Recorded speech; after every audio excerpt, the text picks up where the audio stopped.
परम पूज्य गुरुदेव गुरुवेदिका पर विराजमान है और आप सभी को विदित है नित्य प्रतिदिन की भांति गुरुदेव के मुखारबिंद से हम सभी के लिए समीचीनी विकल्पों का सम्यक समाधान ये कार्यक्रम जिसे देश के कोने कोने के श्रद्धालुगण भक्तगण देखते हैं।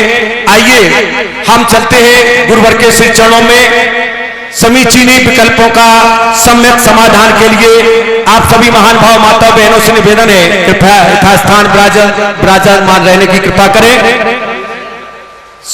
जय जिनेन्द्र बंधु, आइए सिद्धक्षेत्र फलोरी बड़ा गांव की इस पावन माटी से आप सभी के लिए परम पूज्य गुरुदेव सुप्रभ सागर जी महाराज के श्रीमुख से सुप्रभ उवाच जो कि YouTube चैनल के माध्यम से आप सभी को देखने को सुनने को श्रवण करने को मिलता है। आए हम सभी समीचीनी विकल्पों का सम्यक समाधान लेकर के गुरुवर के चरणों में प्रार्थना करेंगे। जो भी महान भाव गुरुदेव के इस कार्यक्रम को YouTube चैनल पर देखना चाहते हैं वह सुप्रभ उवाच को सब्सक्राइब करके आप देख सकते हैं। इस कार्यक्रम का सीधा प्रसारण YouTube चैनल से 5:13 पर प्रतिदिन किया जाता है। आप सभी उस पर भी देख सकते हैं।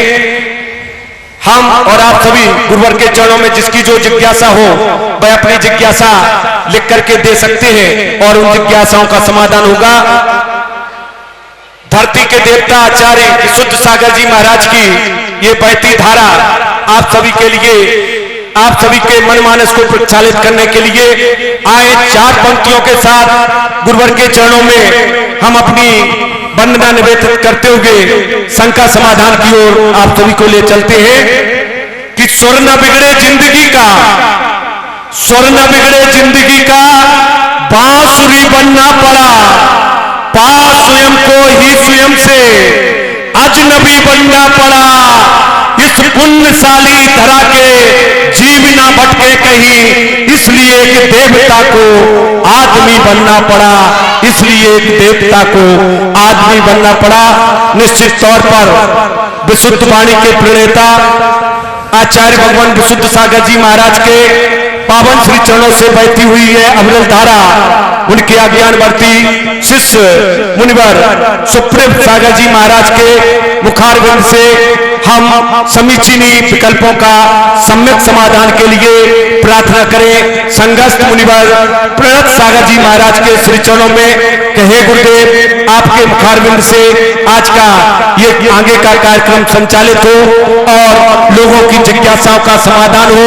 दूर दराज देश के कोने कोने में जो लोग ऑनलाइन के माध्यम से, व्हाट्सएप के माध्यम से या मेला आईडी के माध्यम से अपनी शंकाएं भेज रहे हैं, हे गुरुवर उन शंकाओं का समाधान कराने की महती कृपा करें। आगे का कार्यक्रम संचालन के लिए मैं परम पूज्य मुनिवर प्रणत सागर जी महाराज के श्री चरणों में प्रार्थना करता हूं कि हे गुरुदेव आगे का कार्यक्रम शंका समाधान का कराने की कृपा करें। नमोस्तु गुरुवर, नमोस्तु गुरुवर, नमोस्तु। ओम नमः सिद्धेभ्य। पंच परमेष्टि भगवान की परम पूज्य आचार्य भगवंत गुरुवर विशुद्ध सागर जी मुनि महाराज की, परम पूज्य मुनि श्री सुप्रभ सागर जी महाराज की, परम पूज्य मुनि श्री प्रणत सागर जी महाराज की, समस्त मुनि संघ की। संसार का प्रत्येक जीव सुख को प्राप्त करने का पुरुषार्थ करता है और वास्तविक सुख निर्विकल्प अवस्था में ही प्राप्त होता है। लेकिन संसार में निर्विकल्प अवस्था प्राप्त होना बहुत ही दुर्लभ है और जब तक हमारे मन में कोई विकल्प विद्यमान है तब तक हम उस निर्विकल्प अवस्था को प्राप्त नहीं हो सकते। ऐसे संसारी जीवों के मन में प्रतिपल कोई न कोई विकल्प चलता ही रहता है और उन विकल्पों का, उन समीचीन विकल्पों का सम्यक समाधान एक निर्ग्रंथ गुरु ही हमें प्रदान कर सकते हैं। हम सभी प्रतिदिन अपने मन में उठते अनेकानेक समीचीन विकल्पों का सम्यक समाधान परम पूज्य आचार्य भगवंत गुरुवर विशुद्ध सागर जी महाराज के मंगल सुभाषित से उन्हीं के सुयोग्य शिष्य परम पूज्य मुनि श्री सुप्रभ सागर जी महाराज के मुखार बिंदु से प्राप्त कर रहे हैं। देश के विभिन्न प्रांतों से अनेकानेक समीचीन विकल्प हमें यहाँ प्रतिदिन प्राप्त हो रहे हैं और परम पूज्य मुनि श्री सुप्रभ सागर जी महाराज उनका आगमोक्त विधि से हम सभी को सम्यक समाधान प्रदान कर रहे हैं। प्रारंभ करते हैं आज का सम्यक समाधान और आज का पहला विकल्प विदिशा मध्य प्रदेश से अनन्य गुरु भक्त संयम जैन, एक ऐसा युवा जिसने इस कोरोना संक्रमण काल में गुरु चरणों में रहकर लगभग 3-4 महीने सेवा वैयावृत्ति करके पुण्य का अर्जन किया।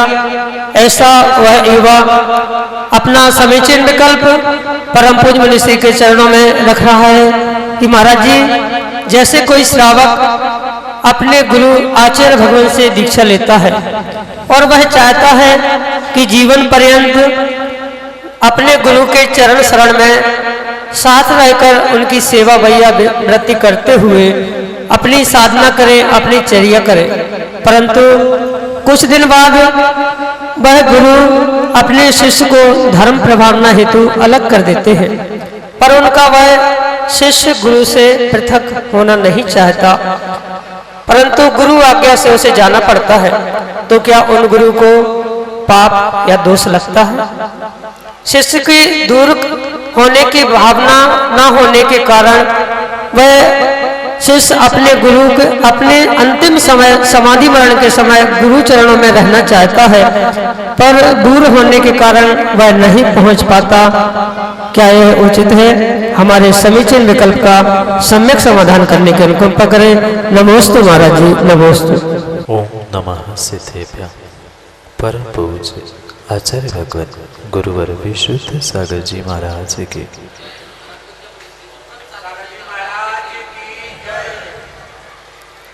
यह परम सत्य है। प्रत्येक शिष्य की इच्छा अपने गुरु के चरणों पर ही रहने की होती है।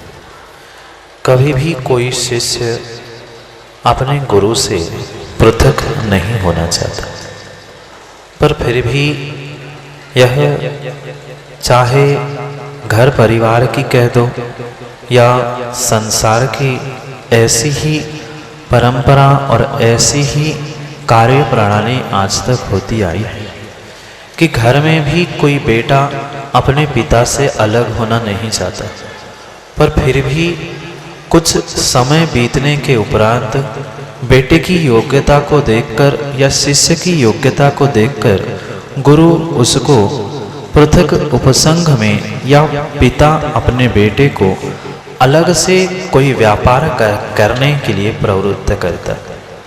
इन सभी दोनों स्थानों पर हमें यह समझना होगा कि मात्र गुरु या पिता की जबरदस्ती से या किसी बलात् आज्ञा से बेटा या शिष्य कभी भी गुरु से पृथक नहीं होता। बहुत अच्छी बात तो यही है कि धर्म प्रभावना के निमित्त से जिस शिष्य को गुरु ने पृथक उपसंग बनाकर भेजा है, उस शिष्य को भी यह ज्ञान और भान होना चाहिए कि गुरु ने उसमें कुछ न कुछ योग्यता देखी है, तभी गुरु ने उसे पृथक रूप से उपसंग बनाकर भेजा है। भले ही शिष्य की भावना गुरु से दूर होने की नहीं थी, पर यह भी परम सत्य है कि बिना व्यक्ति का, चाहे शिष्य हो चाहे बेटा हो, बिना स्वयं का मन बने कोई भी कार्य नहीं होता। ये सब कुछ मात्र कहने की बातें होती है कि हमने घर वालों के कारण से इनके कारण से ऐसा किया, पर वास्तविकता यही होती है, जब मेरा स्वयं का मन उस कार्य के लिए गवाह देता है या मेरा स्वयं का मन उस कार्य के लिए जब स्वीकार करने की प्रवृत्ति या तैयारी दिखाता है, तभी वह कार्य निष्पन्न होता है।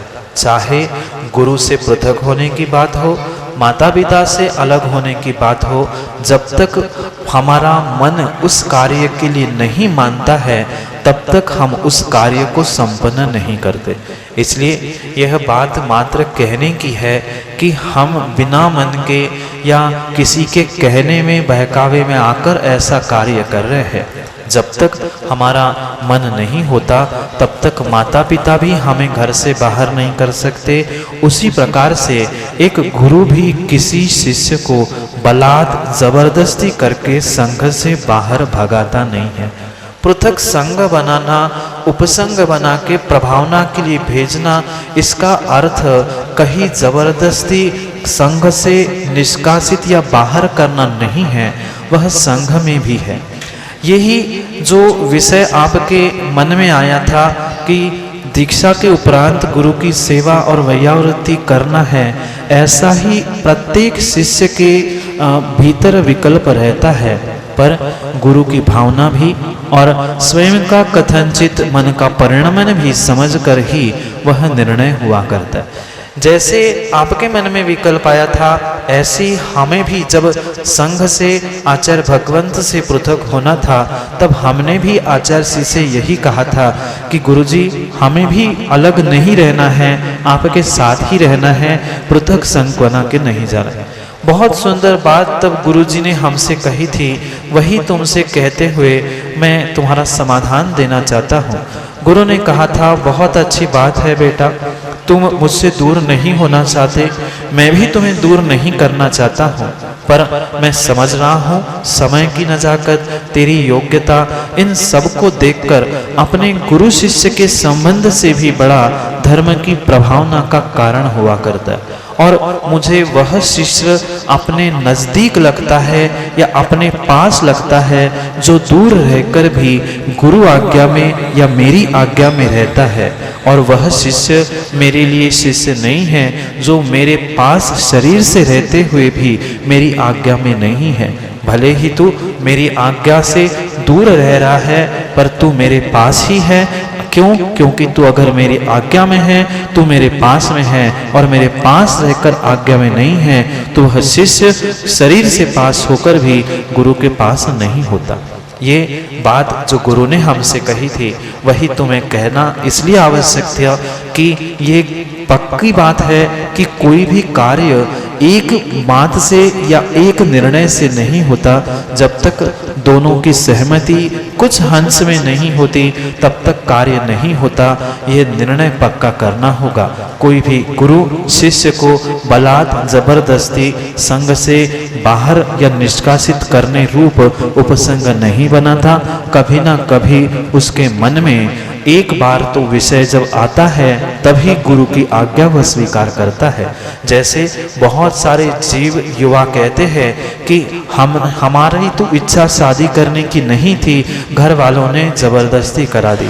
जैसे कोई घर वाले किसी बालक की युवा की शादी जबरदस्ती नहीं कर सकते, जब तक उसके मन में वह विवाह करने की भाव नहीं है, तब तक कोई माता पिता बलात् जबरदस्ती किसी को घोड़ी पर बैठालकर विवाह संपन्न नहीं करा सकते। इसी प्रकार से कोई भी गुरु किसी भी शिष्य को बलात् कहीं भी किसी प्रकार से उसे बाहर नहीं करता, क्योंकि आज्ञा में रहना ही गुरु के संग में रहना है।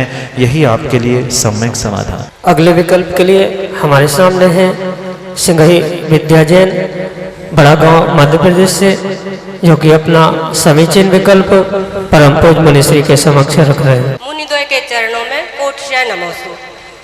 जैसा कि वर्तमान 24वीं में 3 तीर्थंकरों को 3 पद का धारी माना जाता है, तो जिज्ञासा है कि जब देवों ने गर्भजन्म कल्याणक मनाए तो हम उनको तीर्थंकर मान लेते हैं, और जब बाद में चक्ररत्न की उत्पत्ति होती है तो उन्हें चक्रवर्ती मान लेते हैं।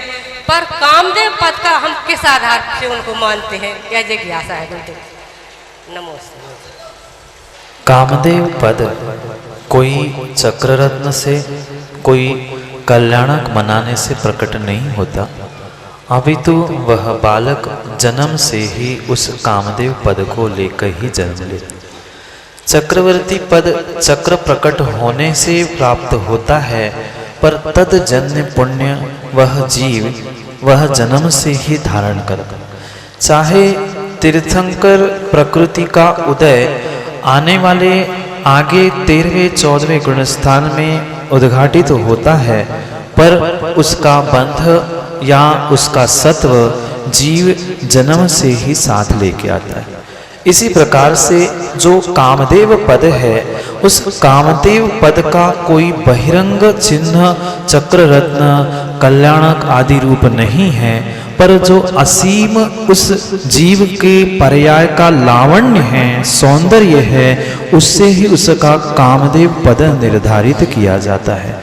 जैसे ऐसा कहा जाता है कि तीर्थंकर भगवान जैसा सुंदर और कोई भी इस विश्व में नहीं होता, तीर्थंकर बालक जैसा और कोई भी सुंदर बालक नहीं होता।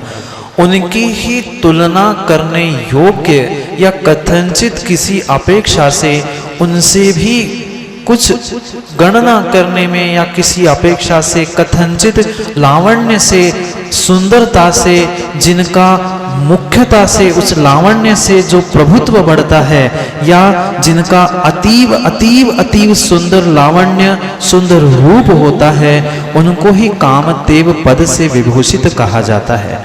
जिन 3 तीर्थंकरों के विषय में आपने 3 पदों की बात की है, 2 पदों को तो प्रकट करने के लिए उनको कुछ समय बिताना पड़ा, पर ये तीनों तीर्थंकर चक्रवर्ती जन्म से ही सुंदर रूप को लेकर जन्मे थे, इसलिए उन्होंने पिछली पर्याय से ही जो इस कामदेव पद का बंध और सत्व साथ में लिया था, उसका उदय जन्म से ही हुआ था, और जन्म से ही वे कामदेव पद को विभूषित करने वाले होते हैं।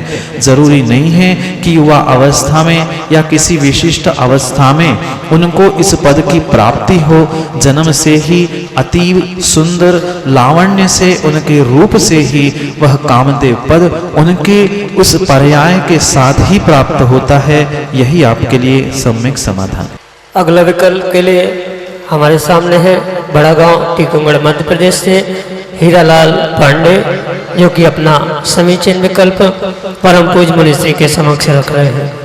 आपके चरणों में बारंबार नमोस्तु नमोस्तु नमोस्तु। मेरा प्रश्न समझो या मेरे मन में जो गिलानी है उसको इस आपके चरणों में कहना चाहता हूँ कि जो जीवन में मैंने अपने में कई जन्म के लोभ मोह अहंकार कई तरह के ऐसे कर्म किए हैं, होंगे किए हैं, तो इसके लिए पश्चाताप करने के लिए जीवन शुद्ध निर्मल हो, भावना निर्मल हो, इस प्रकार की आपके चरणों में विनय करता हूँ, जिसमें मेरी ये भावना है कि मेरे अंदर जो पश्चाताप किए हैं उनको निवारण हो और प्रभु के चरणों में मेरी अनंत भक्ति हो।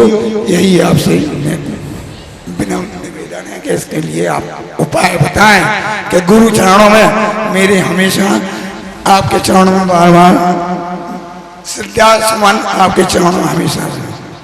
ओम नमो। बहुत अच्छी बात है।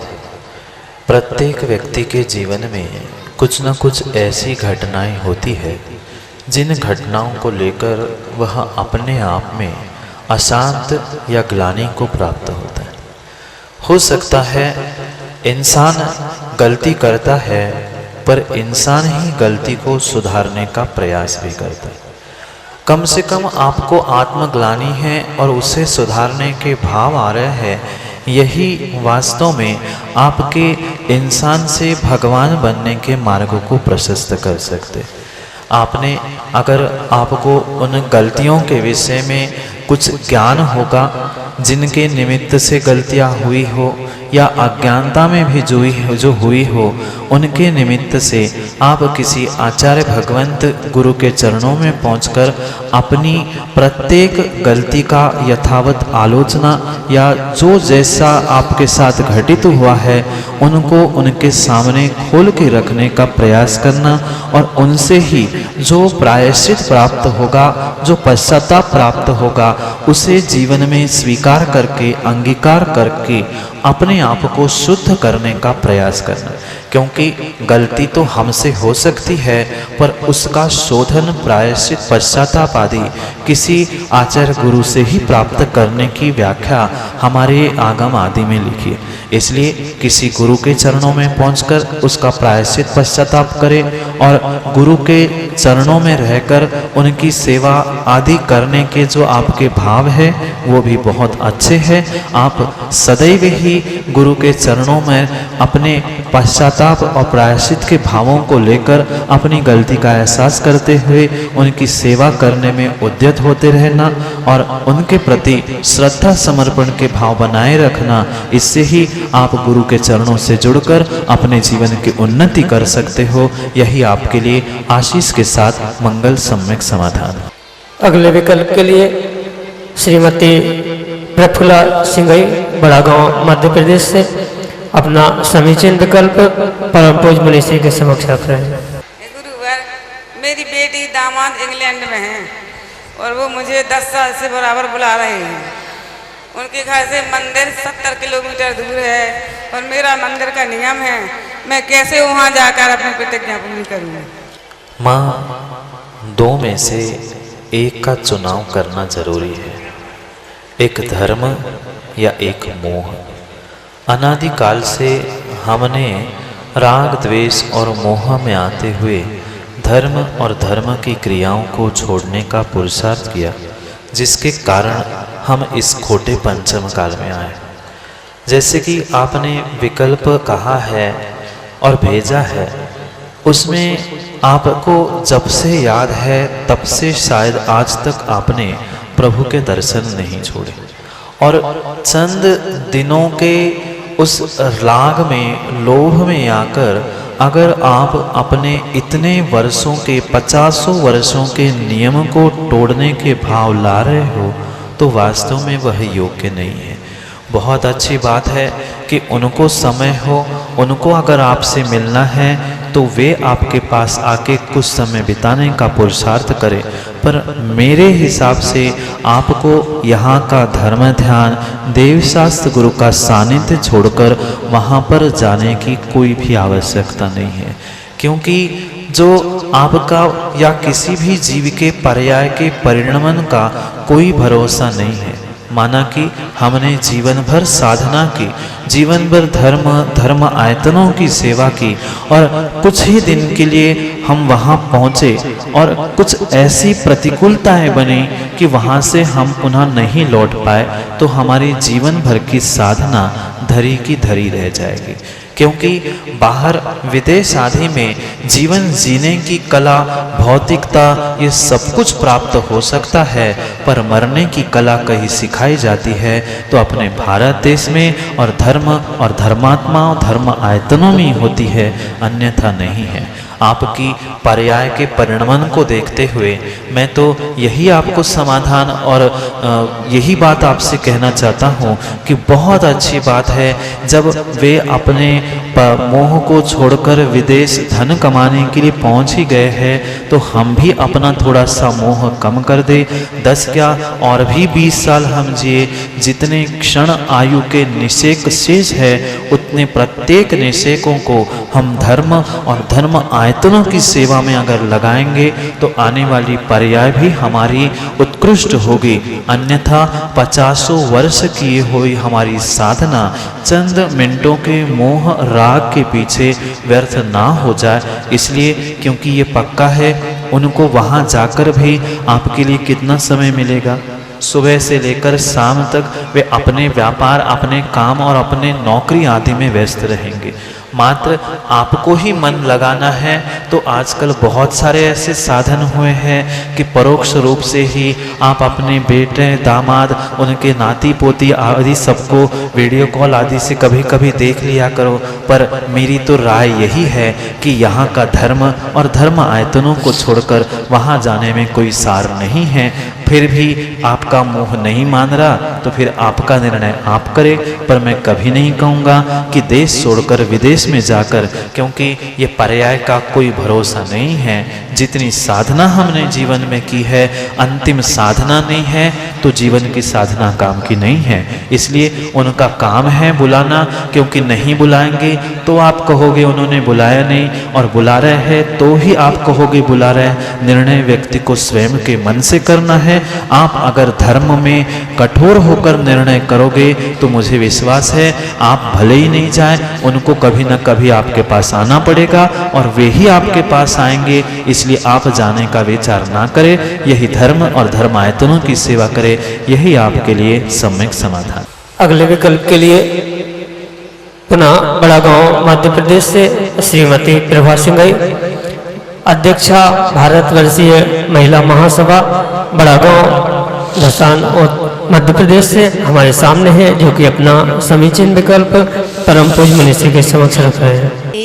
जी की चरणों में कोटसा नमोस्तु नमोस्तु नमोस्तु। महाराज श्री, अक्सर देखा जाता है कि जब हम किसी व्रत को करते हैं उस समय ऐसे व्यवधान सामने आते हैं जिनकी कल्पना भी हम नहीं कर पाते हैं, जिससे मन व्याकुल हो जाता है, पूजन में भी मन नहीं लगता है, सामायिक में भी मन नहीं लगता है।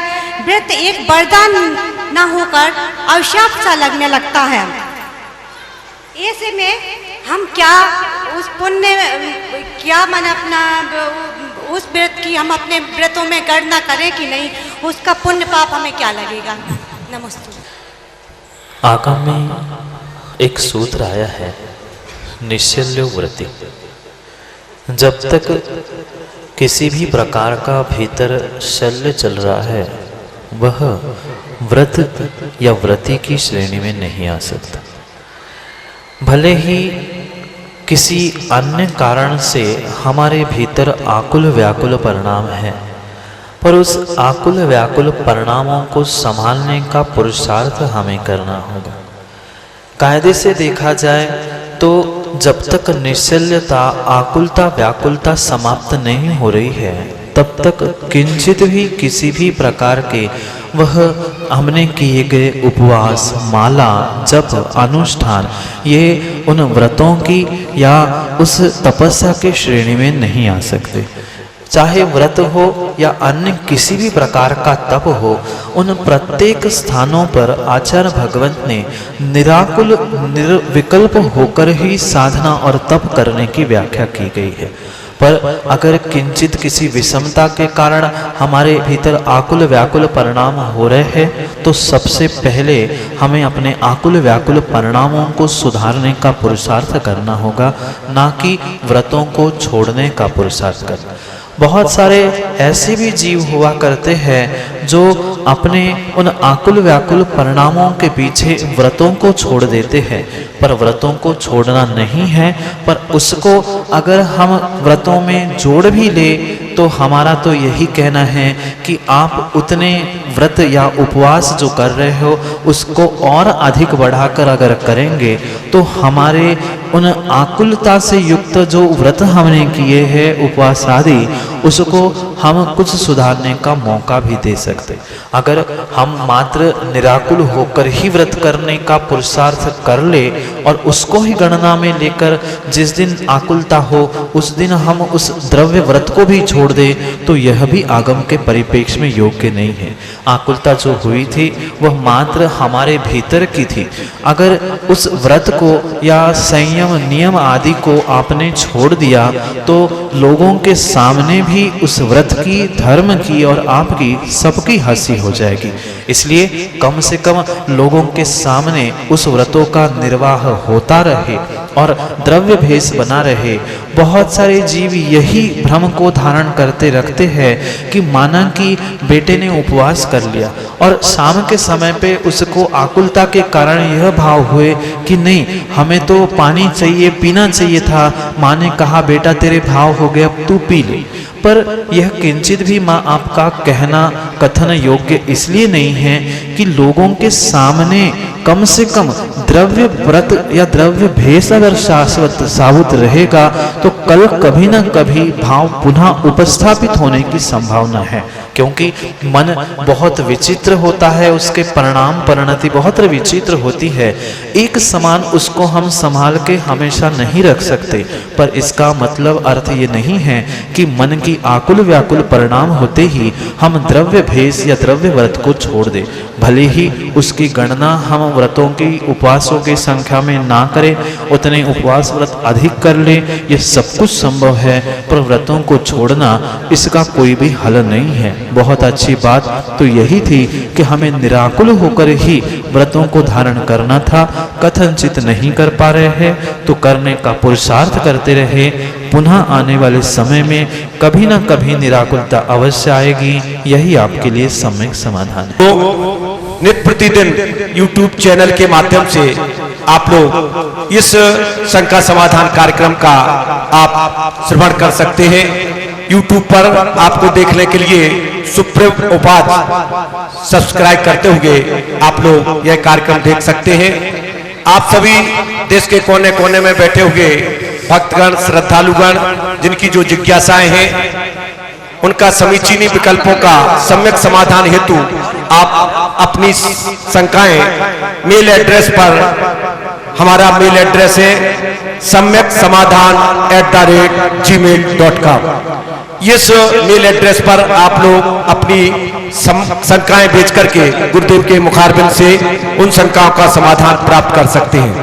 व्हाट्सएप पर भी आप लोग इन नंबरों पर, जो नंबर हमारे YouTube चैनल की पट्टी पर नीचे निरंतर रूप से चल रहे हैं, उन नंबरों को नोट करते हुए आप लोग अपनी शंकाएं, अपनी जिज्ञासाएं भेज सकते हैं। यदि आप चाहते हैं नंबर नोट करना तो हमारा व्हाट्सएप नंबर है, आप नोट कर सकते हैं 8707 548811। कृपया ध्यान दें, हमारा व्हाट्सएप नंबर है 8707 548811। दूसरा नंबर भी आप नोट कर सकते हैं 7415306461 7415306461। इन नंबरों पर आप लोग व्हाट्सएप भेज करके, मैसेज भेज करके या ऑडियो क्लिप भेज करके अपनी शंकाओं, अपनी जिज्ञासाओं का समीचीनी विकल्पों का सम्यक समाधान के माध्यम से